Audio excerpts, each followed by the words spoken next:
It is the awareness itself that will drive the change, and one of the ways it will drive the change is through global governance and global agreements. The international order we seek is one that can resolve the challenges of our times. All these new challenges are bringing together about the biggest restructuring we have ever seen, not just of the global economy, but of the global order as a whole. To get ahead, we've got to give them a stake in creating the kind of world order that I think all of us would like to see.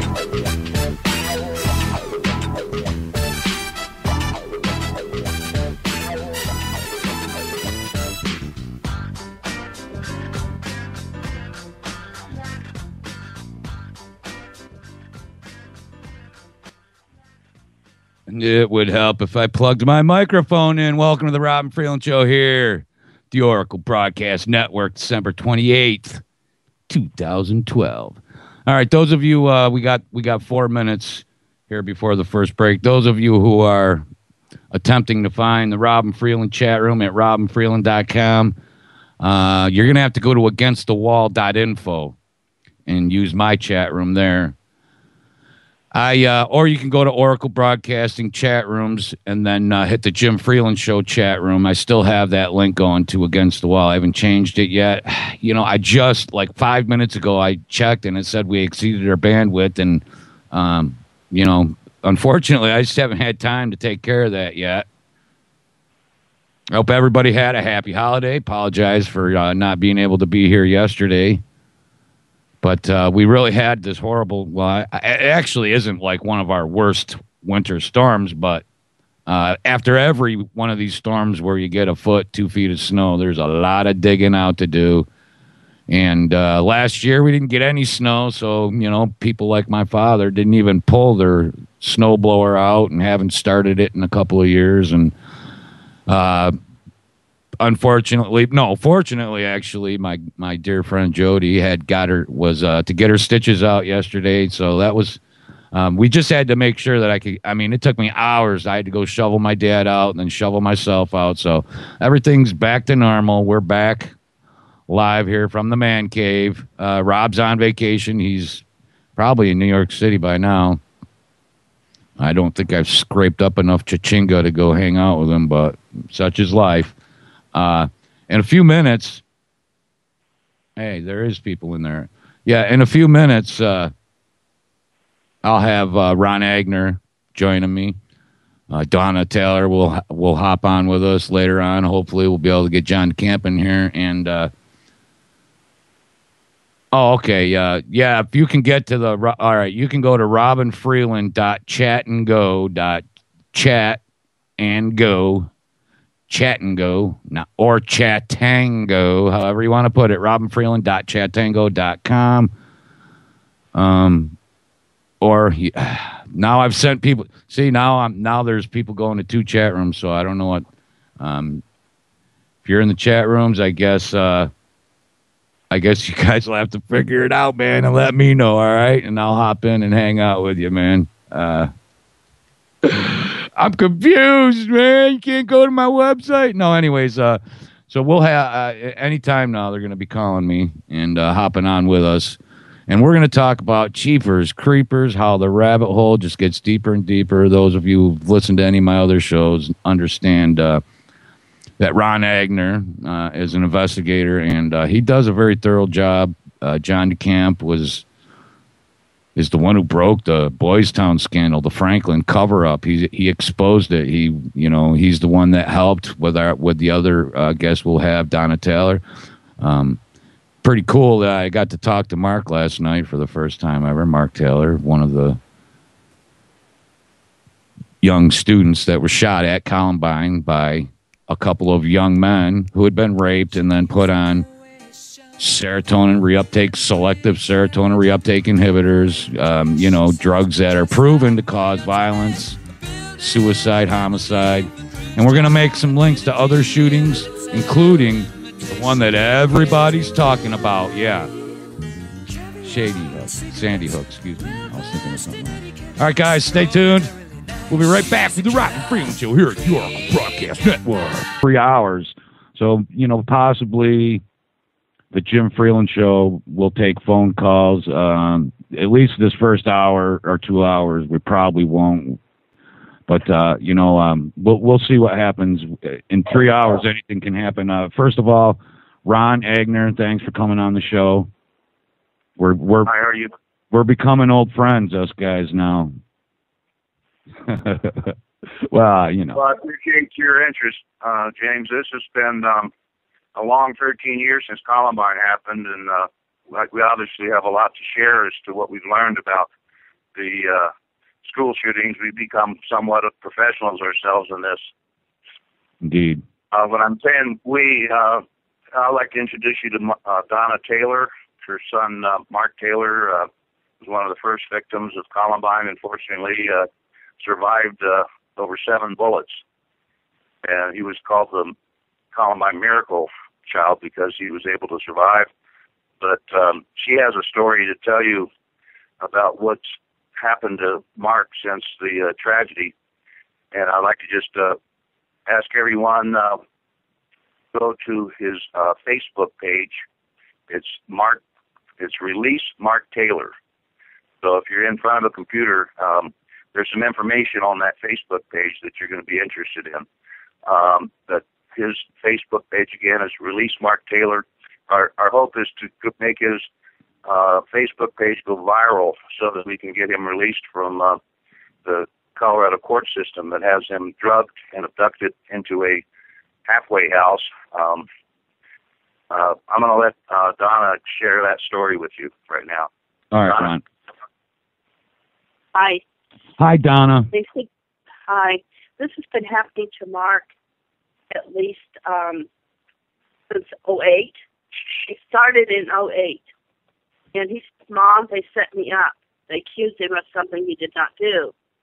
He went to a bookstore to see how his book was doing, and somebody accused him of saying he was going to bomb the place. Biggest lie it ever was. They never took him to court. There was never no court hearing. They just took him straight over to the mental place. And I heard from my great psychiatrist down there that was a setup also, but she was too scared to talk. So I don't know if it's because she's too scared to talk or because maybe they would take her license from her so she couldn't make any more money. I would guess it would be that, don't you? But anyway, back to the topic here. It's been going on since 2008. They captured him, put him in for a month. Then he got caught again. They went following him around. Then they put him in again. And he had three times in Colorado Springs. And then we left town. We went to Hobbs, New Mexico. And then my brother became very ill because we had a methane gas leak in the house. And I'm not too sure that wasn't a setup, too, to get rid of all of us. But my brother was deathly sick, and Mark was coughing, and I was, too. So we left there, and we were heading to Arizona, and Mark became very ill. And I thought maybe it was from the methane gas leak. Well, I wasn't quite sure if it was because he was coming off these dangerous drugs. Probably both. So I stopped at a hospital in Arizona called Bannergate, which I wish the hell I never did stop there, ever. I should have went right on through. But I stopped there to visit some friends, and then Mark seemed like he was having some seizure problems, so they kept him. Oh, my gosh, they were going to make him a ward of the state in Arizona. You can look at Columbine Family Request on that one. Oh, yeah. Actually, ColumbineFamilyRequest.com, right? Uh-huh. Yeah. .org. Right. I have it in my favorites, but I'll drop that in the chat room for people. We have his prior attorney, Wesley Hoyt, talking about how corrupt that was down there. You see all this corruption, but where's the people that could battle this? Why in the hell didn't somebody take that case and do something about that when they seen corruption? No, they didn't do anything. They all got scared and decided they weren't going to do any more. But he got Mark back from Arizona to here. My older son, my ex wouldn't go. I wasn't going because they were saying all kinds of bad things about me, and I didn't know what they'd do to me, okay? So I had my older son go, okay? And he went and became his temporary guardian just for a little bit. So he brought him back, and honestly, when we went to the courts in Denver, I thought it was all good news, and it was longer. Relax. Yeah, just take a second.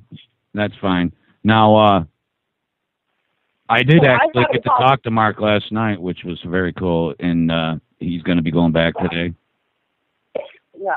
The part that disturbed me was house rules. He has to take his medication, house rules. That, I mean, that really... that's called forced medications, by the way. That's what I say. They doing it because Mark was a whistleblower. Yeah, see, people might want to understand a little bit. Maybe we should hop back a little bit, Donna, and I'll let you explain. All right, after Columbine, after Mark had recovered, after they had found out, after they had went and started researching into these, SSRI or antipsychotic drugs, and then the rabbit hole opened up, and they started to find out things that. Well, quite frankly, that shocked me. But anyways, you had sued, in the process of suing the manufacturer of the drug that they were on. Uh-huh. And we won Mark the case. sort of became an activist at that point, or, a voice who spoke out. Uh-huh. And you know that 9 out of 10, 99 out of 100 active shooter scenarios or shootings or homicide, murder, suicides are all, we find out in the end, SSRIs. All right, I'll let you continue. So we wrote a book, and it was actually, so here we got a whistleblower who writes a book. And now he gets set up, and he's essentially, so that he didn't commit a crime, they couldn't put him in prison, but you see what they did to Brandon Robb, they can just hold you. If they can get first they start with an evaluation, and then all they need is a couple of doctors, and that's it. And then you're just indefinitely detained. Once they get those two doctors, no other doctor can usually go against them either, okay? Right, yeah, it's horrible. And they force these medications. Listen, they do it in the courts now. If you find yourself in court and you are on one of these drugs, they will court mandate you to continue to take them, or they'll put you in jail. They should be putting people off the drugs, not on them. Yeah, we should be investigating the manufacturers, the people who did the studies, who know that these things are horrible, that they cause people to lose their minds. Now, I was on Ritalin. It's a little bit different, but I wasn't myself when I was on Ritalin. It was a different person, and I was prone to fits of rage, and not just like getting angry. I mean, blinding rages where I would tear everything in my room apart, where I would, rip the walls apart, just destroy everything, and hate and hate and hate. Luckily, I was able to stop those, but it wasn't until after they sent me away. Mm-hmm. And the SSRIs, now you guys have proven that they cause, and the one that this new shooter Adam Lanza was on, another one where the side effects are homicidal thoughts, aggressive actions, aggressive behavior, suicide. Almost all suicides nowadays. Yes. Almost all people who commit suicide. More than half of all the people who commit suicide are on SSRIs. Right. That's exactly right. And we went to the Federal Drug Administration and spoke, both me and my son. And my son, I think he made a huge impact, because right after he got done speaking about Columbine... Oh, they're forcing him to take them. This was the Federal Drug Administration in D.C. Okay? Yeah, no, I know, I'm just saying. It was in 2004, and that's when they issued the warning labels on the drugs. Okay? Right. After it was there. But I think there might have been some people in there that cared, because some came up and shook his hand and said, we're not all bad. And then they announced putting the labels on the drugs. But I'm sure there's some in there that are, bad people that work for them, that were really upset because of that, the warning labels getting on the drugs. But I believe my son's testimony had a great, great impact on getting that done, for sure, okay? Yeah, so do I. Because he accused them of, where were you that day when I got shot? Huh? How would you like it if this happened to your children? That sort of thing. And he says, you are murderers. I mean, he just said it right in the room. I don't have the whole paperwork, but I can always send it over to you guys if you want to see what I'd be glad to post that one. Be more than glad to post that. My son did that. So the people know we're telling the truth. And basically, Mark and I have stuck together all along. And I have an ex-husband that came along, and caused all kinds of havoc and went along with the court-appointed attorney to keep him on the drugs, okay, to keep him on these drugs and go against me because he is on himself. He's taking him himself, and he thinks it's great.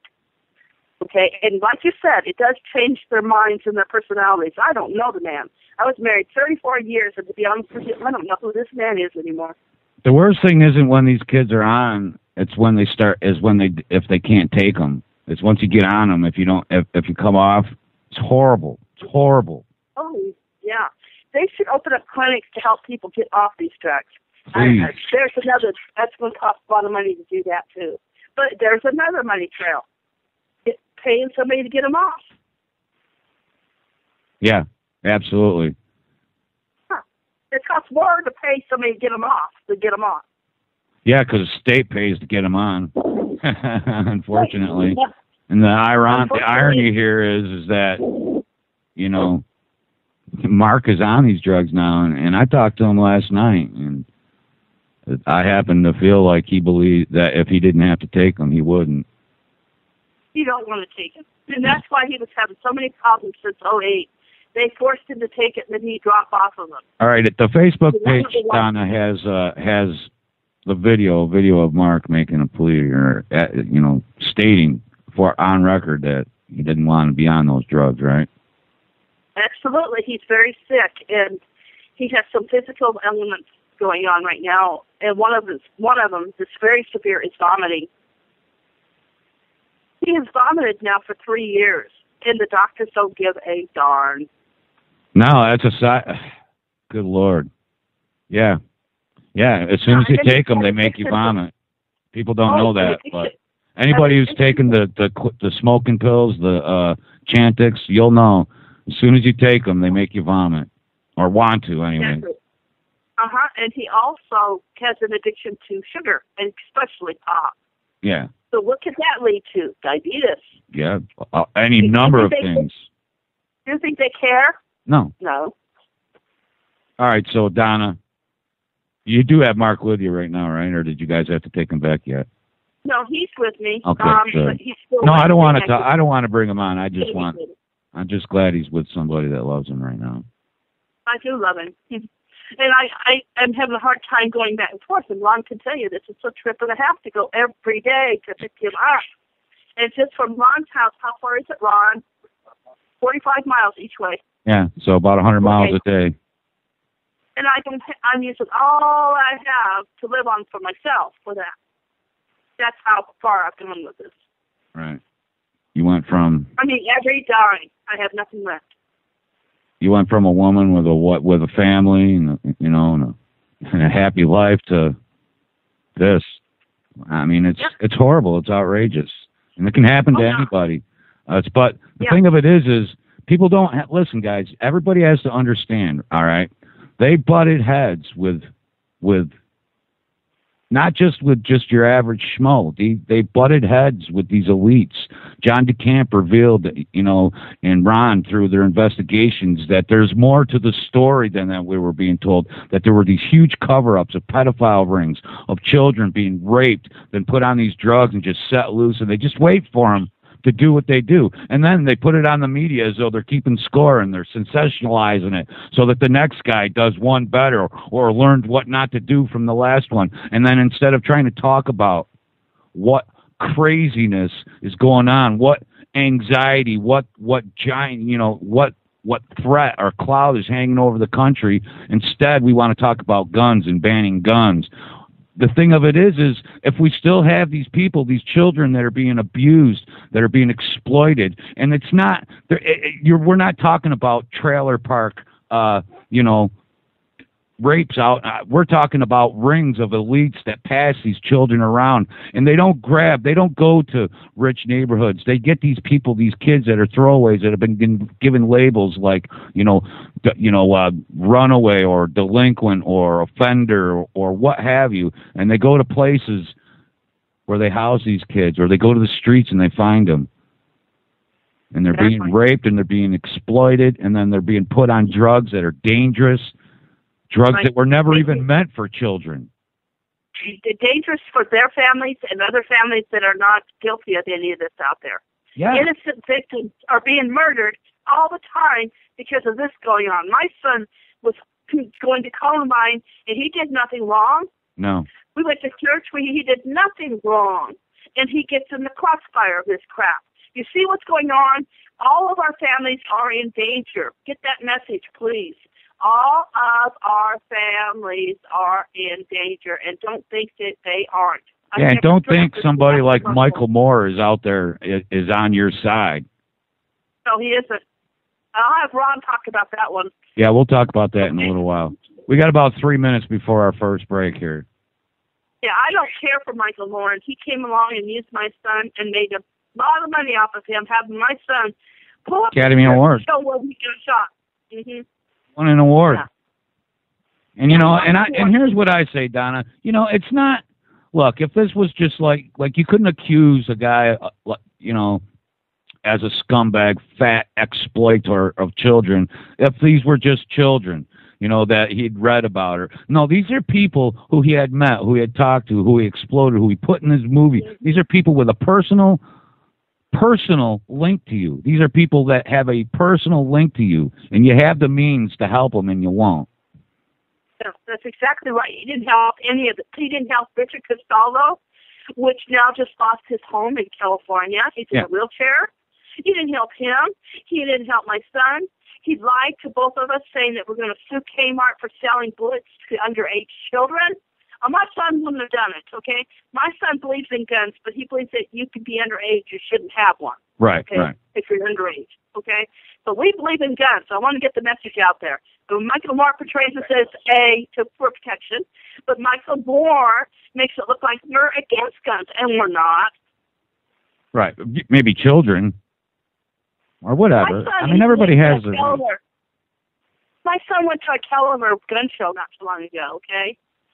He went to a caliber gun show, and he got to shoot one of the calibers, okay? And he enjoyed it. Trust me, he enjoyed So do I, man. Donna, it's fun. They're fun. You know, my grandparents had guns. Both of my grandparents had guns, and they never shot anybody. No, most people don't. But it's not until they bring the dang drugs out on the market, and then they ruffle up somebody that, ruffle up somebody and put them on these drugs, and then they get the shooting so they can get gun control. Yeah, they just wait, and they're going to get more than gun control. They're going to get schools that are going to look like armed concentration camps. They're going to get, checkpoints. They're going to get, places where. Here, listen. This is what's happening right now. Our country was made great. We were a great nation. We had the ability, the people, to challenge authority. That's gone. Right. We're losing that right now. We're losing our ability to question, to challenge authority. That's what used to keep them somewhat in check, somewhat fearful of the people, because we would hold them, try to challenge the authority. But that's coming to an end. You're not going to be able to challenge authority. Habeas corpus, due process, these are things, even FOIA requests. Yeah. We are losing our ability to question or to, not just question, but, challenge authority. Yeah. If you can't challenge authority, then you're living in a dictatorship. You're living under a tyrant. You're being ruled. And that's not what we want. No, we don't want that. Well, what's the common denominator here, Donna? It's these drugs. It's these cover-ups. What we need to do as people is help each other. Yeah. And number one, my son needs help. But he helped a lot of people come off the drugs out there. He did his job. He exposed the drug company. They went and put warning labels on the drugs, okay? He did what he could do as a victim that was shot, okay? How many of us out there that haven't been shot could raise up and do something? Think about it. We could be writing letters to Congress. We could bother them constantly, okay? We could try to get involved with different parties to bring our laws back. We could help with the case. Our human rights have been violated, so let's get that back. Yeah. Okay? And we could do more than that. People that are listening, Donna, if there's lawyers out there that are listening, there's people that can help. There's people that can help You know, with just with the filing of paperwork is a tedious and long. All we need is a paperwork file to Mark. That's all we need. I have a lady named Jeanette Parker who works with international law for human rights, and she's got them looking at the paperwork of Mark. Okay. And I've been sending paperwork to a judge, and everything I get denied, I send to them. All right. Like, Donna, stay tuned just for a second, sweetheart. We got, unfortunately, we have a commercial break coming up. I guess John's trying to get through now. Okay, welcome back to the Robin Freeland Show at the Oracle Broadcast Network. We're not going to take calls right now. Maybe near the end of the show. It depends. Generally when you have a lot of information to get out, especially when you have 3 guests on. Phone calls just get in the way sometimes. You know, you can easily get an elaborated view of anything that we talk about by emailing me, truthrising@gmail.com, or just emailing robnfreeland@gmail.com. And I will certainly, if you want some more information on something, I will certainly get in touch with Ron or John or Donna and see if they can be elaborated. But because of time, we probably won't be able to take phone calls. I don't know. We'll see how anyone feels. All right. So now, while you guys, here's the part that really blew me away. And I find out that it isn't even really unique at just Columbine now, was the fact that Donna, is this Donna or Ron I have with me? We're both here. Okay, well, anyways, the investigation through the process, or through the course of you guys investigating, you found that the 2 boys that did the shooting at Columbine, let me slow down so I stop stuttering here, were raped. And at first I thought it was just once, and now we find out that it was probably more than once. That's what we learned just recently from John DeCamp, who was... And they've sealed the records. Yeah, he got into the sealed records, and this is what he's learned from being in the sealed records. So I think it's time to get the records unsealed. Yeah, and that was one of the pleas that we were making. Yeah, this Judge Babcock, who sealed the records, is now in charge of the theater shooting federal case. In Aurora? So we need to expose Babcock before he messes with those people. Now, have you done any investigating into that on a personal level, the Aurora? Yeah, Ron and I went out to the courthouse when they had a court hearing out there. We tried to talk to some of the victims that were coming out of the courtroom, and we were outside, and we got confronted by the DA's office. A woman that said, "Who are you?" And Ron says, "Well, who are you?" And she put a stop to everything, and there we had how many cops talking to us? And 4 of them. Yeah, we had 4 police officers detain us, and when I asked them why, they were saying, "Well, we want to know what your reasoning for being here is. We were on a public sidewalk." And victims of one of the biggest. That Donna was a victim of your son had gotten shot at Columbine, and we were there to explain these horrible stories to the families of the latest tragedy. And I basically gave them the whole rundown as to that we had learned that the shooters at Columbine had been raped, and we had already taken this to their department because we went to Pat Sullivan, who I happen to know from my background as being in the JCs. I was president one year of Littleton JCs, and I owned apartment buildings in Littleton, so I knew all the cops around. And Pat Sullivan was I've known him since he was a patrolman for Littleton Police Department. So we went to him and said, "Hey, we think we've discovered this picture that Harris drew that appears to be a cop molesting a child. Harris, being the shooter, drew this picture while he was under arrest. And boy, all you got to do is take the foreground away, and you see 2 stick figures in there. One of them bent over on all fours, and the other one in the bottomizing position with a scar on his chest. Now, doesn't that mean something to somebody here?" So I faxed that to Sullivan. And lo and behold, he wouldn't do nothing about it, wouldn't contact me back or anything. and I also faxed it on to Sheriff Anderson in El Paso County. 6 years later, we discovered it was in the El Paso County report labeled. So we know how it got there. We know that, and amazingly enough, it has Sullivan's name on that document that's in the El Paso County, and they labeled that Walsh butt rape.txt. That is the official label for the picture that Harris drew while he was under arrest. That should be enough to make you think maybe we need an investigation of that incident. But, you know, Columbine was the largest investigation in the history of the state of Colorado, and they will not deal with the... You would think... both those shooters. You would think, Ron, the greatest, the largest, the grandest investigation in the history of your state would reveal... They would reveal it. They must have known. They must have found out, right? They did. Of course they did. It's all in the... they were running us 2 sets of books. We've got newspaper articles where they were running 2 sets of books. Well, guess what? The set that ended up being under seal is the set that shares all of this information quite clearly. We know that from John DeCamp. So I'll have to say we've got King's X on this one. Let's have those files where we can prove that what provoked those shooters at Columbine was being sexually abused during an arrest. Many arrests, from what John DeCamp has to say. I hope he comes on. Yeah, I'm watching the call board. He's not here yet, but yeah, that's... I'll let you continue. We learned all of our information through the files that were released. And can I say we've even got things out on our website. For instance, don't you think a reenactment of the arrest done by Eric and Dillon would be enough to prove it? They let one video slip through that actually has the kids playing the parts of cops. Now, let me explain to you.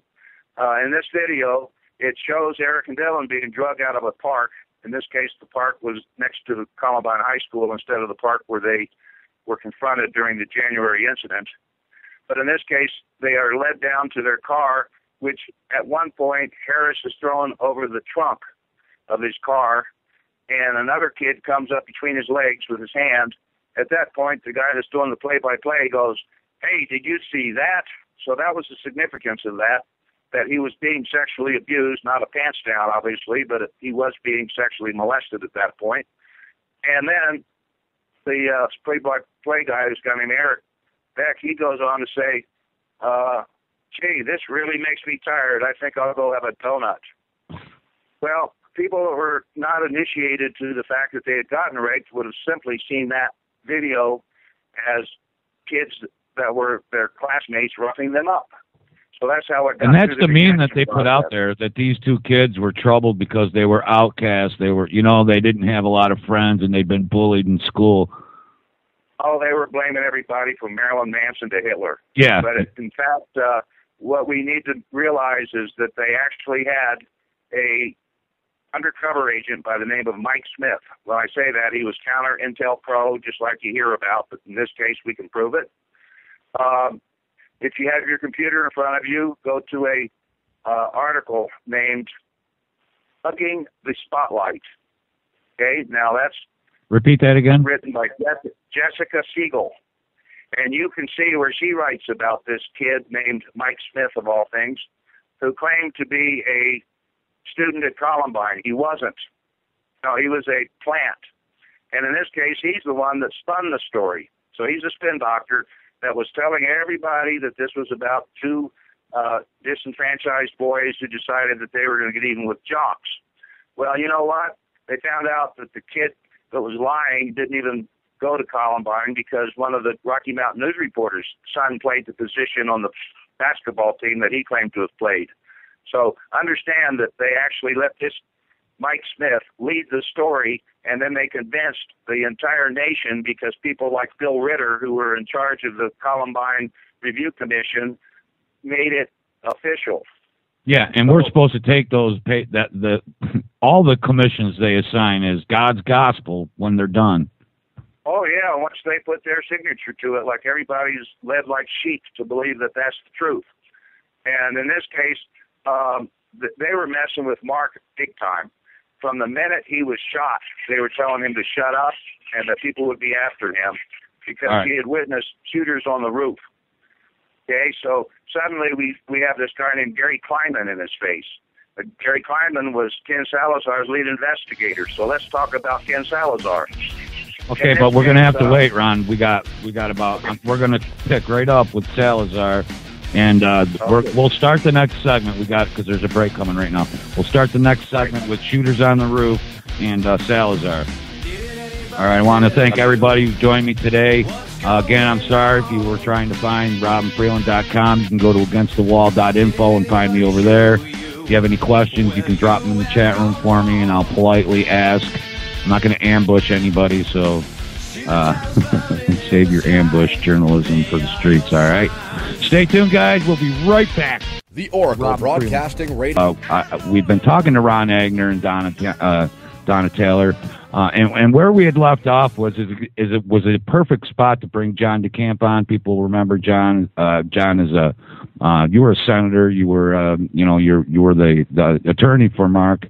And the most incredible thing was exposing this Boys Town, the Franklin cover up. And what really I can't believe is how that isn't.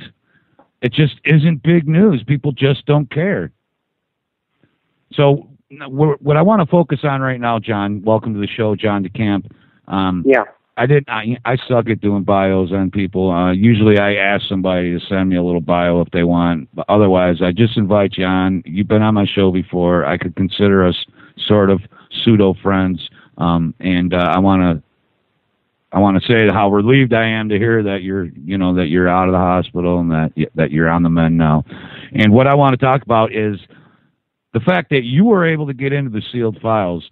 And Ron revealed to me last night that there was more than just this one incident that they talked about, the January incident. So why don't you actually talk about what you found out in these sealed files and why it'd be so important for us to get them unsealed? All my records. I was the one that sued the drug companies, first one. And by the way, at that time, before my lawsuit, they didn't have any rule that you had to put information on drug bottles saying this shouldn't be taken this way, you know what I mean? Yeah. That law came into effect after my lawsuit against the drug company. But when I sued the drug company, all hell broke loose, and I ended up, for whatever reasons, getting squeezed out of handling the case. But worse than that, the moment I left the courtroom, after introducing tons of these documents that proved just how serious this was and how deeply involved some of the kids who were the shooters were in drugs themselves, and with law enforcement involved in also improper activities with the boys. The moment I left the case, the judge ordered all these records, the basement tapes I uncovered. You've heard of them, right? Yes, absolutely. We talked about them. Anyway, your show. All of these records were ordered sealed immediately, and in fact, they sent 4 of the top patrolmen from Colorado to my office in Lincoln, Nebraska, where I had my records, and I was even physically on my way home from Colorado driving.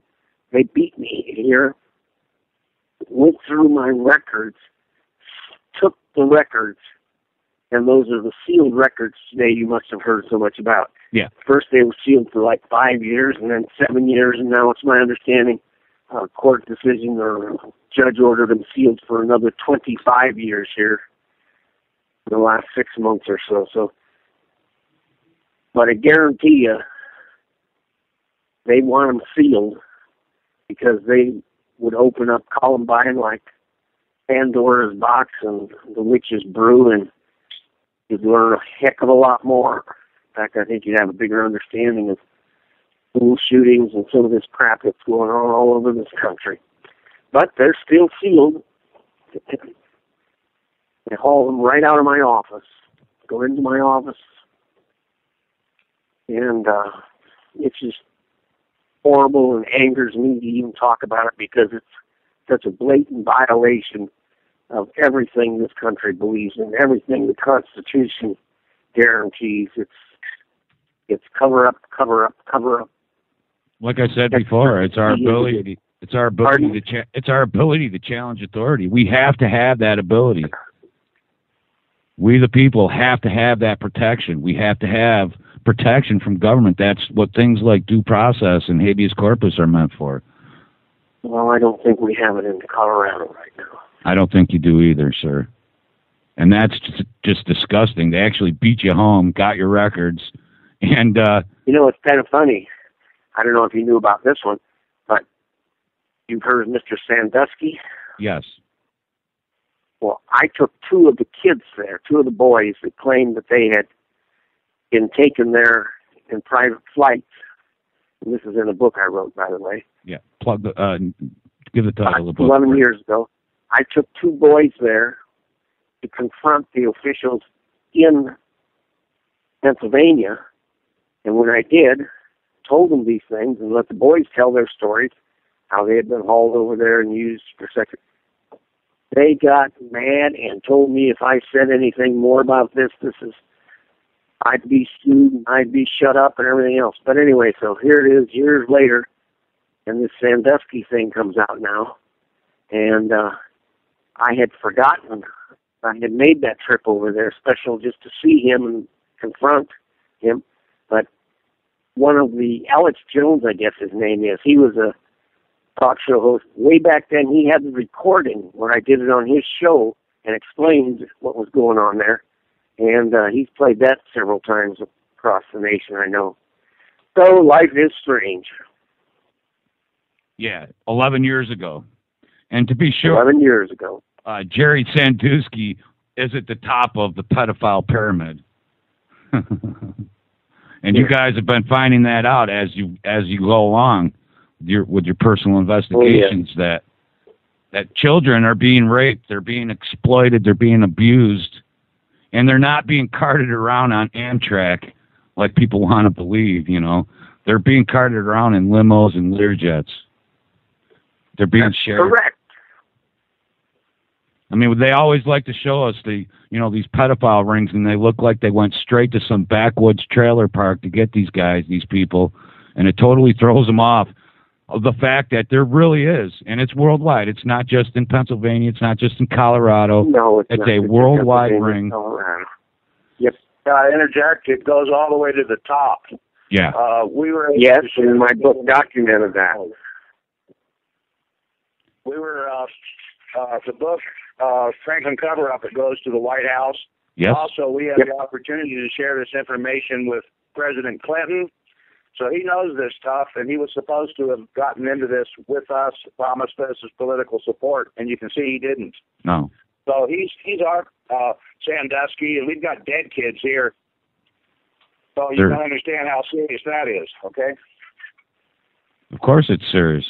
Now, let me just ask you, this may be off the topic just slightly, but you were talking about the last time we talked, we just briefly mentioned this Learjet that went down and the connection to the Clintons, possibly. Well, that's not a Learjet. It was a Pilatus single-engine turboprop. And it crashed in Butte, Montana. We were curious because we had discovered a law enforcement family who had a son named Tim Walsh. So when we decided to investigate this, we immediately learned that the FAA report said there were 17 aboard, and a witness described them as being very cute children between the ages of 6 and 10 with 4 adults. And then later it switched over to where they claim now it's 14, and it happened to end up, they're claiming now that it's the families of an abortion clinic owner that does more abortions than any state organization in the state of California. And so we started connecting the dots, and the plane was en route to the Yellowstone Club, a billionaires club. So here you got the elitists that are taking a delivery of 13 precious children, and the plane crashes in Butte, Montana. And suddenly we understand that nothing is making sense because they claim that this airplane hit the ground with such force that it blew a 10-foot crater into the ground. It doesn't make sense. We found a picture of the prop. We also found pictures of unburned wreckage. And so now the FAA is involved in covering up this child trafficking operation. And the Clintons' website showed up. It's Hillary's Village. Hey, welcome back. This is the first 4-minute segment. After that, we'll have a long segment. What we'll do right now, I have a few questions that I want to ask John when we come back after this next break. But there are a few places that you can go to get a lot of the information that we're talking about. One is the Facebook page, Release Mark Taylor. The next one would be columbine.dillon. Anything else? Any other websites? And then maybe we'll talk about maybe a way to to solicit help for Mark and for maybe even other little victims. One thing I want to share about Mark's website is I posted some messages that were posted by Adam Lanza that connects the information that we learned about Columbine directly to this latest shooting. So that's go to that website if you want to learn about these messages that were posted prior to the shooting. Well, in hour 3, maybe in the third hour, the next show, maybe you and I will get into that also. Right. Because I find it fascinating, more than just fascinating. Go away, definitely. All right, so and that's right on the front page of ColumbineFamilyRequest.org. Now, oh man, there's just so much information, guys. You need more than just. If you go to Columbine Family Request, listen, man, do yourself a favor and really hit all the links, look through all the tabs. I mean, read. It's just. I mean, they go into the Franklin cover-up. It's the basement tapes, the January incidents, the rooftop snipers. And these are the things that we've been talking about, and people always say, well, is that sourced? Yeah, it is sourced. And we're not just talking out of our yin-yangs. These are, John and Ron have done some serious digging. Not only that, but Donna and her son have been through hell. They've gotten little or no help from anyone. And if there's anything that we can do, even if it's to help do the paperwork, I just want to do something to help and further the investigations, further, the exposure of these pedophiles. It's our children, and it's not just. And then it goes on. So it's okay. So you might think to yourself, well, they're just disposable children. Yeah, but when they snap. When they've been raped and they've been put on these drugs and when they just can't take it anymore, when their brains short circuit, it's other innocent children who do have homes, that do have parents, who do have brothers and sisters that they go and kill. And then the cover-ups. And then why would they cover up every incident? And we will. We got about a second here before this quick break. Then we'll come back. We'll talk about some of the hidden, some of the depositions that were taken that were never exposed in court. Some of the picture that Harris drew that didn't make it into court. We'll talk about these things when we come back. I think the break is coming in right now.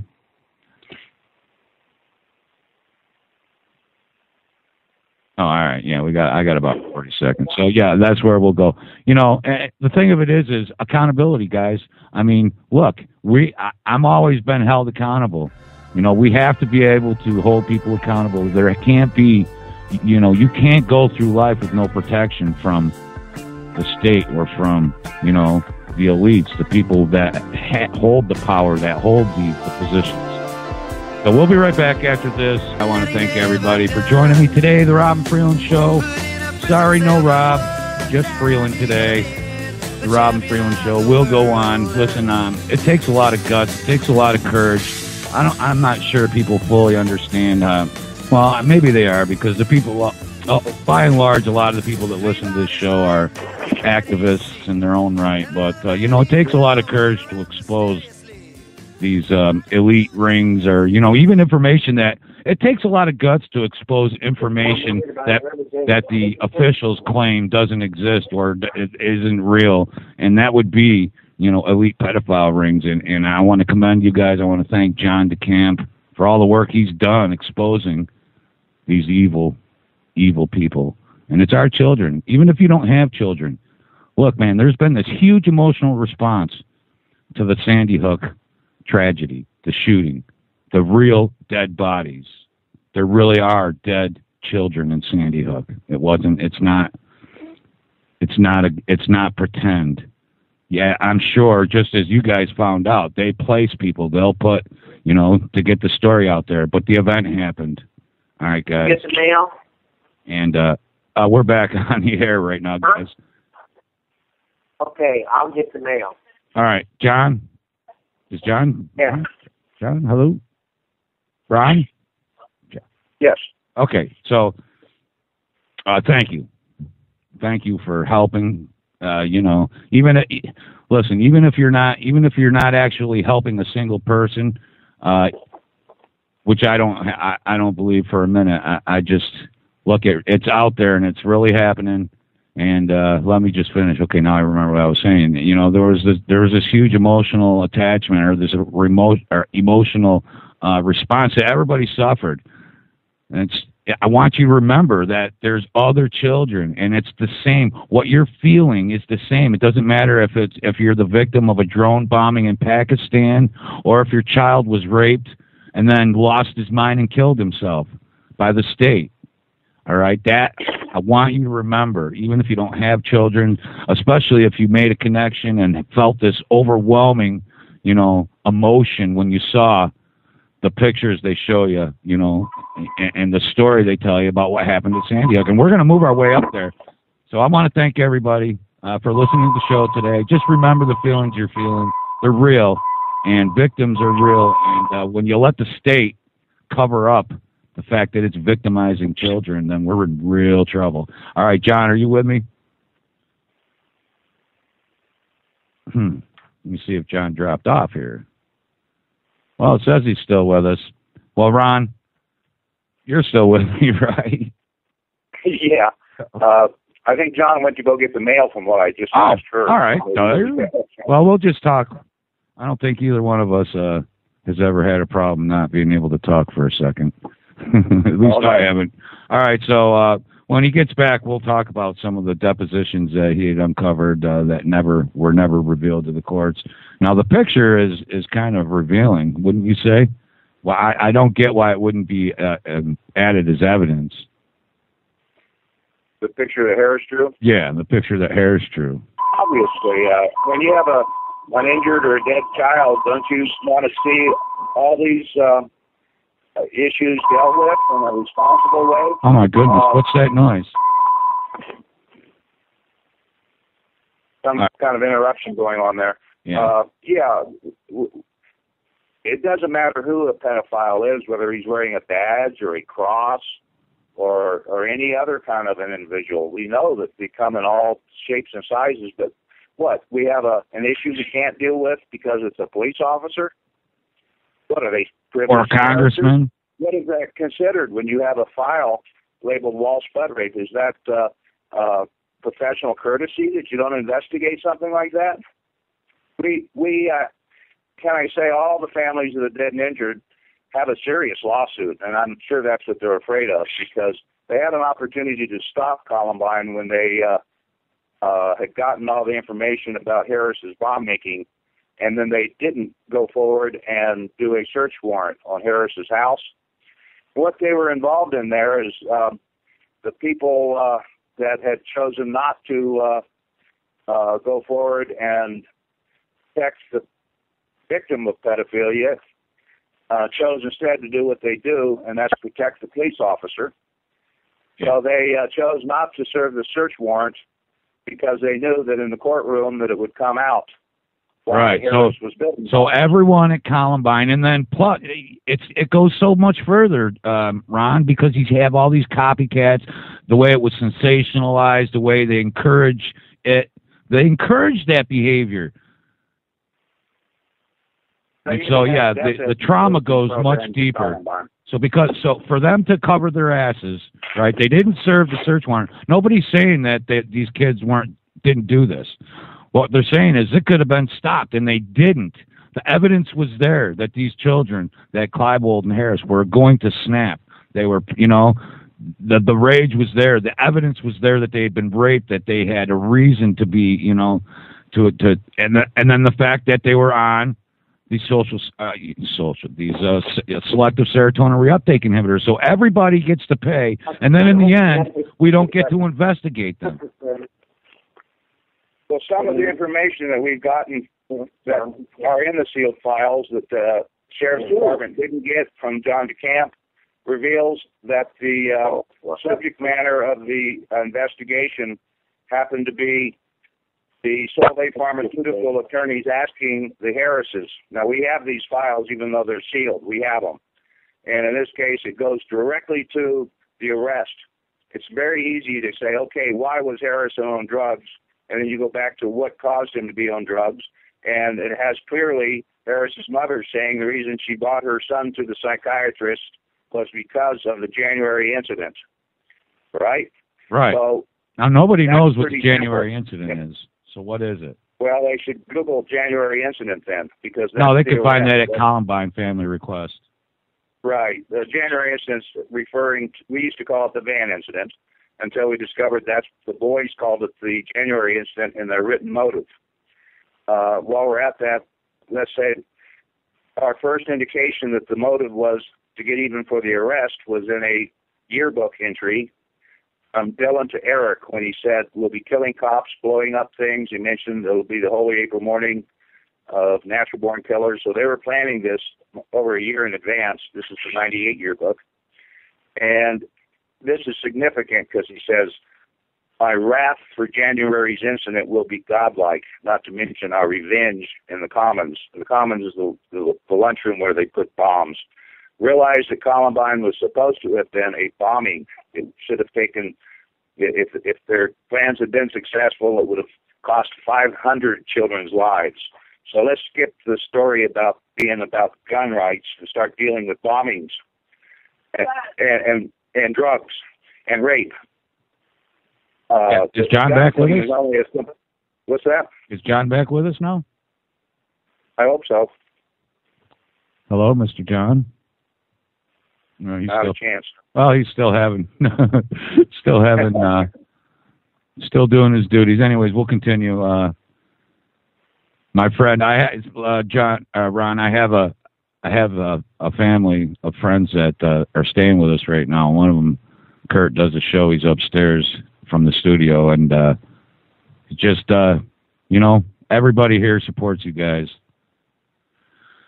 Everybody at my studio. I want to say hi to Kurt, Room 101 Radio. Hey, buddy, you rock, man. All right. Yeah, we never get to go. I mean, certain people get held accountable, but why? I just don't get why the truth is controlled. Why can't we? What is it about us that we just accept the fact that, we're not told the truth, that they'll lie to us, that they'll cover their own ass? How many people have paid? How many people have paid the price? Innocent people have paid the price because of a cover-up. All right, they were covering up. They did not want to go to their house and bring these kids to court because they didn't want it revealed that they had been raped. It had nothing to do with, this is pre-Columbine.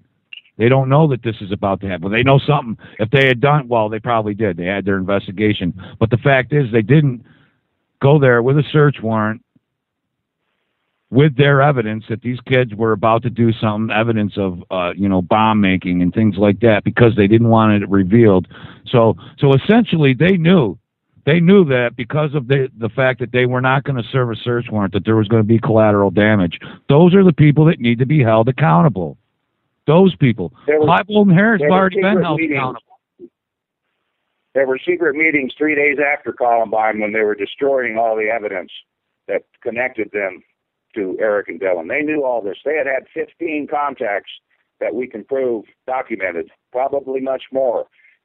Some of these contacts must have been the contacts that John DeCamp refers to when they were continually molested sexually. Yeah, so, more than one. We have to deal with. Don's coming back on. He just called from our landline. So, okay. What, did he get disconnected? Oh, he did. Okay, well, he can just call right back. Continue, Ron. He's driving. If you know how John drives, you'll understand it's like chewing gum and walking at the same time. Oh, so we'll... all right, we'll wait a minute. All right. Okay. All right. Yeah, Ron, man. Really, again, you say thanks for having you on. I say thanks for coming on. These issues here are really close to me. I wasn't necessarily exploited just because I was, one, a fighter, and two, a runner.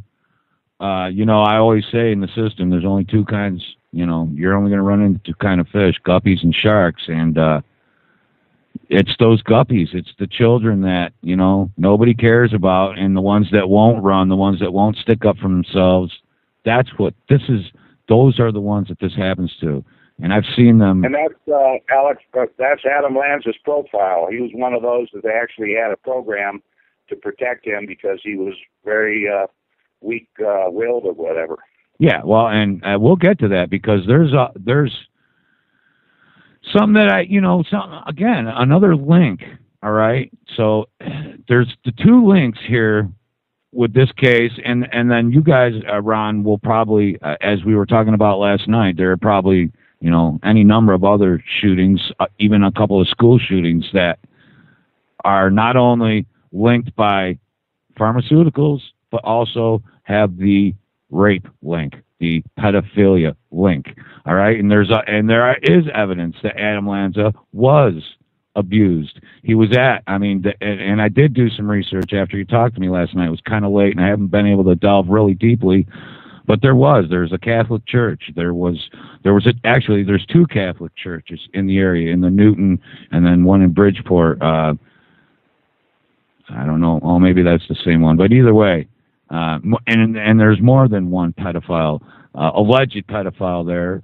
And the fact is that this boy probably was raped, and there probably were significant signs or some significant evidence. Now, a lot of this seems like a cover-up. I mean, the fact, a lot of the facts don't add up, but some of the links are there. The antipsychotic drugs, the fact that possibly this boy was molested more than once, and they, again, cover it up. They put him on these drugs and just let them wait until it happens.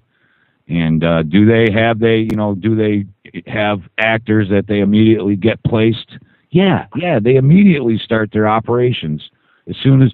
Now, I don't know. We'll talk a little bit. We'll get a couple of personal opinions because this latest shooting just happened, and the facts are just starting to come out. Like a few days ago, nobody knew about the fact that it's quite possible that he was raped. That there was that there was a pedophile situation there at their church, and it's listed, it's documented. So there's a lot of there are quite a few similarities, wouldn't you say? The one thing that isn't similar is that this shooting there was no wounded, only dead, which is a tragedy. Don's telling me that John's able to come on now. Yeah, he's on with us. All right, John, I'm sorry, I have diarrhea of the mouth, man. All right, John. Okay. Welcome back, bro. I apologize for running on like that. All right, why don't we talk about some of the depositions that you uncovered during your investigation at Columbine? We'll talk about the picture that that Harris had drawn. The fact is that there was ample evidence that it could have been prevented, but to cover their own asses, they sacrificed or they allowed for an incident. Yeah. I just pray to God that those records get opened up because, you see, they speak for themselves. They speak for the children. They tell the story. And they were... Well, even if they don't, I want how the courts keep that so secret there and nobody will do anything. Let's just go through it then, John. What's in them? What's in the documents? Let's talk about it. Let's reveal it. I'd like you to get it all out there, because if something happens to you and these records never do become unsealed, the story, you know, I want it out there. I want it documented. Of course, it already is, but, you know. I think they show very clearly the two boys that did the shooting were themselves, so to speak, victims of this kind of weird conduct and using drugs that they go high and then low, and you learn to manipulate them and so on and so forth. And were themselves victims of some law enforcement improprieties and abuse.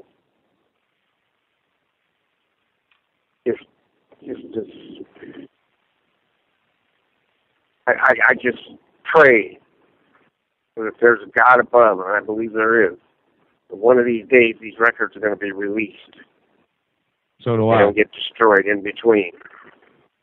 So the one thing that the one thing that I didn't know was that it's possible that it happened more than once. That these kids were actually probably were abused more than once. And one thing I want to ask you, is it okay? I mean, I know that the parents of these boys, I think, released a book. I haven't had a chance to find it and read it or anything. But if you're the family of them, do you have the right to feel anger and sorrow that your children was abused, even though they did commit this crime afterwards? I tell you what, I think I understood your question, but I'm driving down the road in a snowstorm and it ain't working very well, so I better just let you go on with the program and John, can I say something? Do you believe the boys were molested by the police repeatedly? Please be brave about it. Do you? No, I don't believe it. I absolutely know it. Absolutely clearly know it. And that's what would come out in these documents. One of the other things. That's one of the key things that would come out. Is that they were and you know who did it, and when they did it, and where they did it, and what they did, and why they did it. There you go. As I say, just... Yeah, go ahead. God wants the truth out, John. And we're people pray. Thank you, Lord. She said God wants the truth out. John, she said God wants the truth out. And just, be courageous. We'll try. We have to get those records out, but on top of that, we have to find out. We have to know what was in them. Yeah, these boys have been... And those records show, like you just said, when and where and how.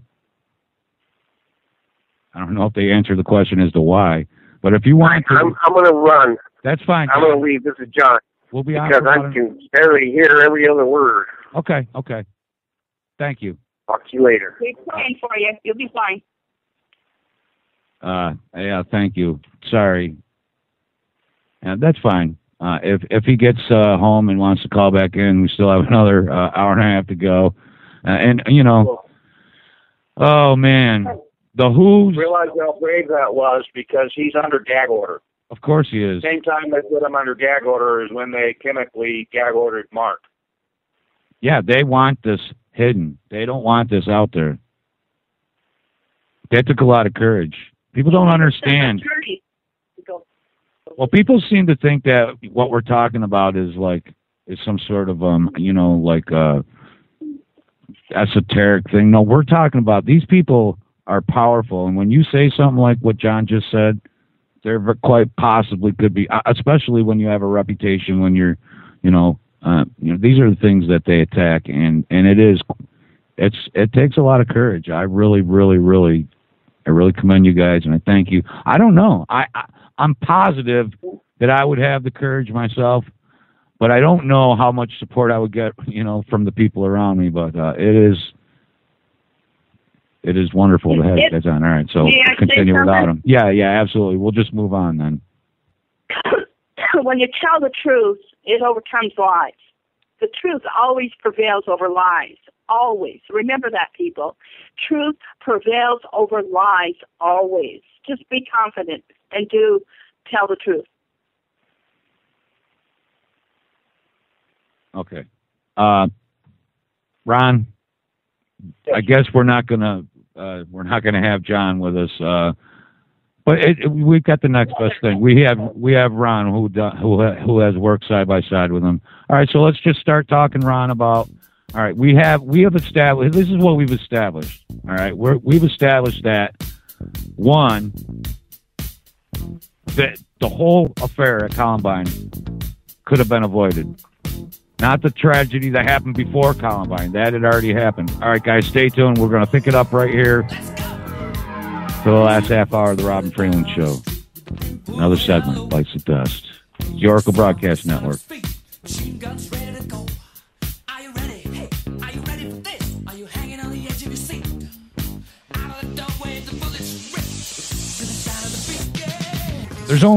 We can only do so much, okay? And here's the thing. This is the only thing that I can do as far as Sandy Hook, is concerned.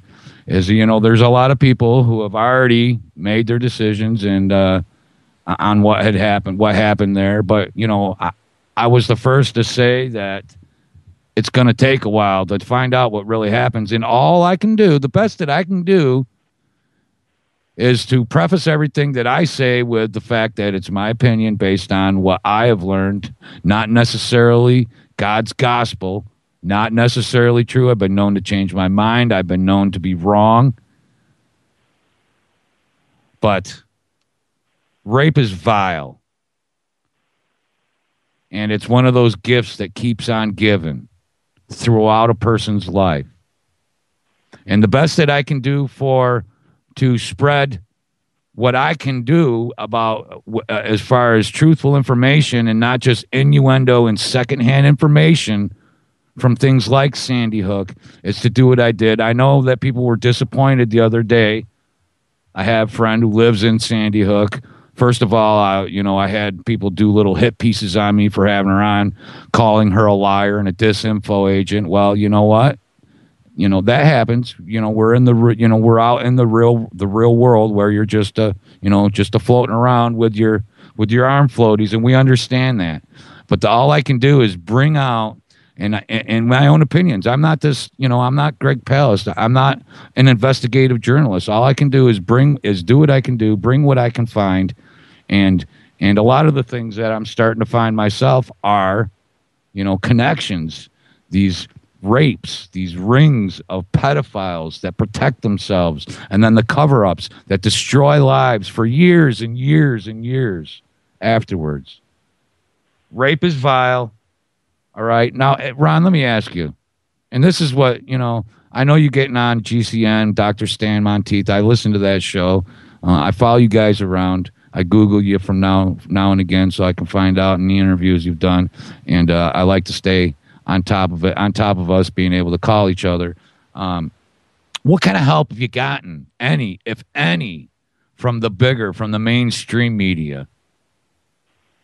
We've been to presidents, we've been to congressmen, Mike Kaufman, we've been to senators, Senator Bennett, we've been to another one, Lamborn, and all these people know what we have researched because we send them to our website, Columbine Family Request. And all of these people have taken a sideline to this. And so we should hold them responsible for the 20 deaths at Sandy. In Connecticut because in this case, had they profiled the Columbine shooters properly, from what we've learned just recently, within the last couple of days, there were 2 posts that were done prior to the Connecticut shooting, and we believe them to be from the shooter because these were posted prior to the shooting. One of them has the written motive. Let me read it to you. All she wanted was the picture-perfect life. I guess me being raped by perverts was not in her idyllic plans. F her. I choose to go to level 121 and kill rule. I will swing the sword of destruction and live forever. I am Adam Lanza. People hate me. I will be immortal.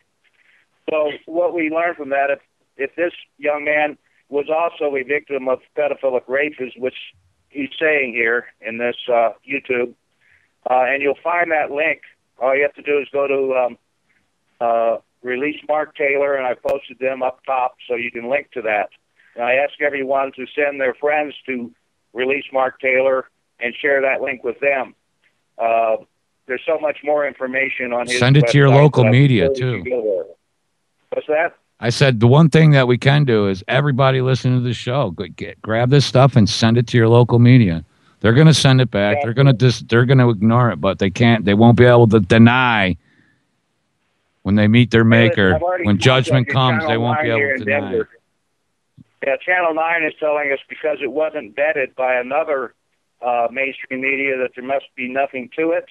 But I see it as a cover-up myself because we have a second post which was done on another website, and the link to that post is also on Release Mark Taylor's website.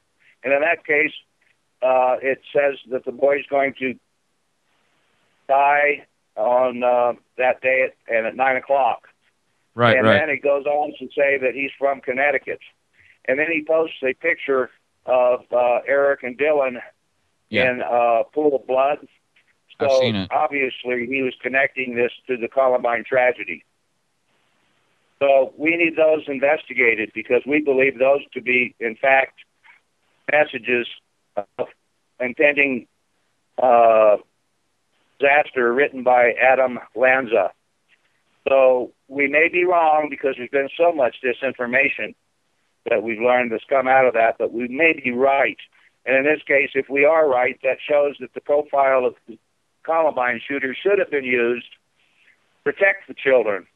Because guess what? Everyone that has children in this audience are in danger, just like Mark was, of being shot by a boy that was sexually abused and then put on drugs to control him. So it's your own children that we're trying to save here.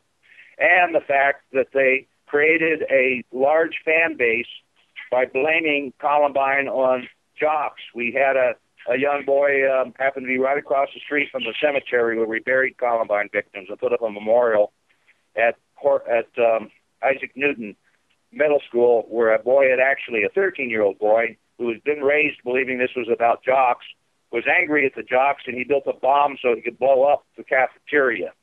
And he was stopped just prior to the Columbine anniversary. So you understand, as long as we have Columbine copycats that believe this is about school bullies, then they're going to go forward and use the same act of violence based on a falsehood that it was about jocks. Yeah. So that in itself will save children's lives. Yeah.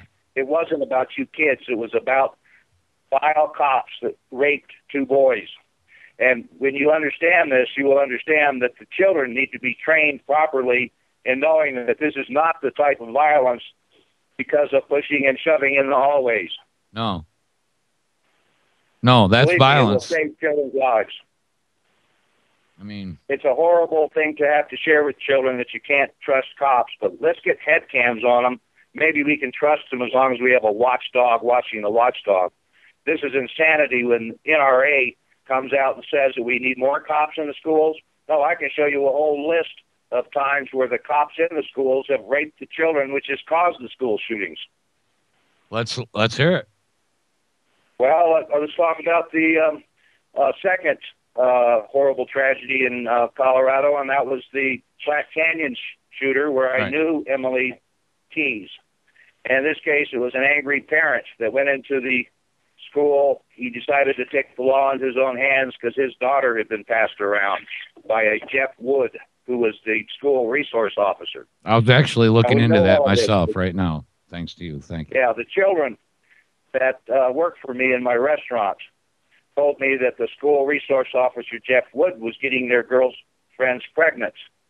And we can prove that, yes, he was getting girls pregnant. He is a sexual predator.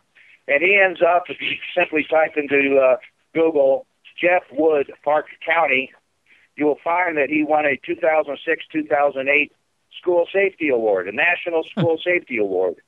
Now, this is the same organization that was sprung from the Secret Service, who was here to profile the Columbine shooters, along with the FBI, which they got the profile all wrong, didn't they? Which their profiling of the shooters could have protected the children in Connecticut, right? But in this case, they chose to not do it, and now they're in charge of the school safety initiatives. I don't understand why you people think that you can trust these vile. I thought vile. We'll leave it at that. Really. They're vile. Yeah, they're vile. These people that don't consider your children's safety is to be more important than protecting pedophile rapists. Yeah. You said a mouthful, Ron. I couldn't have said it better. Well, yeah. Stay tuned, Ron. Ron, stand by. We have this last segment, and then we're gonna really go into it, get into it, and we're gonna. Are we allowed to feel sorry for him? I know the big outcry. I know all this huge flood of emotions that people all across the country with absolutely no connection other than it's the children have. But is it okay to feel sorry for him also, to consider him a victim also? And that we could consider all 24, 25 people, 23 people, all 20 children that were murdered there at Sandy Hook. Can we link it all back? We can feel sorry. We can call them all victims and maybe hold someone accountable. The rapists, the pedophiles that are being covered up. They're in our schools. They're in our churches. They're in our courts. They're in our daycare centers. They're in our detention centers and jails. Can we hold people accountable? Can we consider the people that do these heinous? I know I always say there comes a point in your life where you have to be responsible for your own actions. You can only say, well, I did this because of that. But are we allowed to feel sorry for all the victims, including the ones who committed further atrocities because of an atrocity that was committed to them? I think so. And I think that we can consider them all victims and try to get to who is responsible. Who, if I sell you something that's defective and I know it and you hurt yourself, I'm liable. Ron? Well, anyone that has that anger towards Adam Lanza, why don't you direct it towards the system? Yeah, that's what needs to be done here, because these could be prevented if we'd only start protecting these children of pedophile rape. Yeah. And prosecuting, holding people accountable. Because it goes all the way to the top. The attorney generals, the POTUS of different administrations, even if they aren't active in the pedophilia, when you cover it up, when you know it happened and you cover it up, you're a pedophile yourself. Yeah, direct the same attitude you have towards Joe Paterno to President Clinton, and you're starting to see what we see. Yeah. Yeah, he's a Joe Paterno, okay? And I have to tell you, when you've gone as many places as we have, you have quite the story to tell about how many of these corrupt people, including the media, don't want to talk about this, and it's really what we need to be talking about. Because if you don't, your children are in danger of being shot by somebody who's been provoked into it. Yeah, or raped and doing it to somebody else. You know what I mean? Your children are in jeopardy of, if they find themselves behind closed doors with one of these sick son of a bitches of being raped themselves. And then when they come out and say something, being deemed psychotic or unstable and put on some sort of antipsychotic drug. Told that they're crazy. Their parents told that they're nuts. It's not just doesn't stop with one person. Whole families are victimized by these people. The whole system protects them. Or some of the other places. Because their family has been mistreating them, so they know the family's not going to say anything about it. You know, the families are already compromised. Yeah. So if they find out Uncle Joe's doing it or whatever, Jonathan, then you can kind of figure maybe they've got the guy over the hump to where he's not going to say anything, and they start passing the kid around. Yeah, the cops have this information. They use it. Yeah. So you've got to protect yourselves from this organization that thinks they have special privileges with the children because they wear badges. Yeah. Who we're supposed to trust. Don't trust them. I don't trust me, bro. Trust me, Mr. Ron Aigner. I do not. I always question authority. I always buck the system. I'm a man. Well, I'll tell you, some of the people that we've run into, they even kill their own.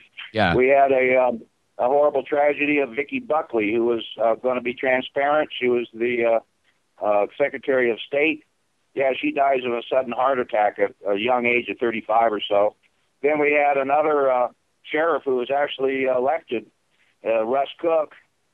They decided after he had been a sheriff for 20-some years that he didn't have the capacities to handle the Jefferson County because of his alcoholism, and they took his title away from him, and they appointed the sheriff Nix, who's been in charge of all this ever since then. He's one of them, if you understand that. Right. And then tragically, Sheriff Russ Cook ends up dying of a suicide because of his drunkenness. And then we've had a whole bunch of stories. For instance, when we were sharing this with Pat Sullivan, who was convicted of trading methamphetamines to homosexual prostitutes and was also an admitted pedophile. When we're dealing with that, we also shared with him a story that Donna had come across of a boy who was hung to death 3 months before Columbine. His name was Robert Lattin, who happened to be a friend of the shooters at Columbine. And in this case, he was found hung to death. And later, his father, Ron Lattin, discovered that he had an association with a pedophile Arapahoe County deputy. So all I can tell you is that it goes way beyond our information. We would have to have a lecture series in order to get all of our information out. But all of these are not coincidences. We have a number of kids that were friends and associates of Eric and Dillon who tragically ended up at the end of a rope. So, yeah, it continues, and we're in fear of Mark's safety and actually my own safety. I've been roughed up and arrested. My back's been injured by being attacked by cops from behind. Had an issue over a property line. You understand? Yeah, they come, and I've been accused of being a chainsaw massacre. They claimed that I was swinging a chainsaw in an aggressive manner. I proved in court that it was a lie, and in this case, my reputation has been ruined by all of this. And I'll tell you what, I'm not done with them yet. How many lives do they just destroy in the way, the trail of tragedy? And nobody for sure, listen, man, we're not saying, we're not really making any claims as to what happened at Sandy Hook. We're just trying to point out some of the similarities, some of the possible similarities, and where accountability can go, whether it was an op, start to finish, theater. Really, guys, theater, there's, this is more than theater. And yeah, absolutely. Maybe he was a patsy, but that still doesn't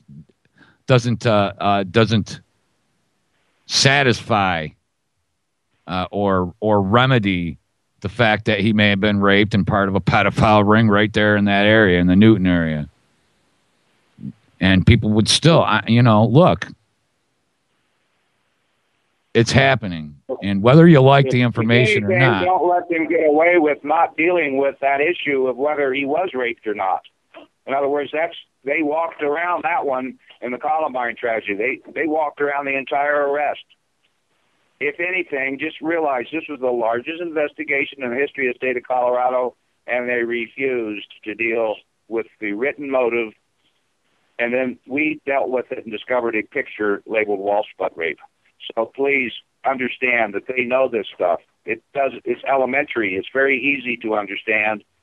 But in this case, they refused to do the investigation of that arrest. And if you go to our website, you'll see case not closed, because it will never be closed as long as those children are dead. And I guess that's going to always be.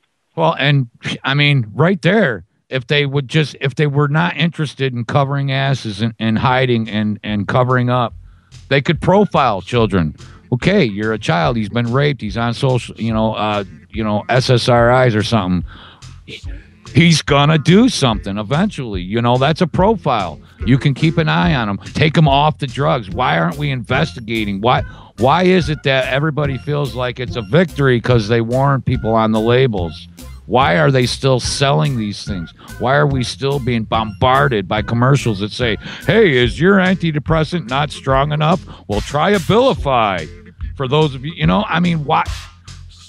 That's, you know, all of this needs to be the focus. Look, and all I can... .org has moved and expanded its operations for faster worldwide shipping. Our product line has grown from 5 to nearly 100 items in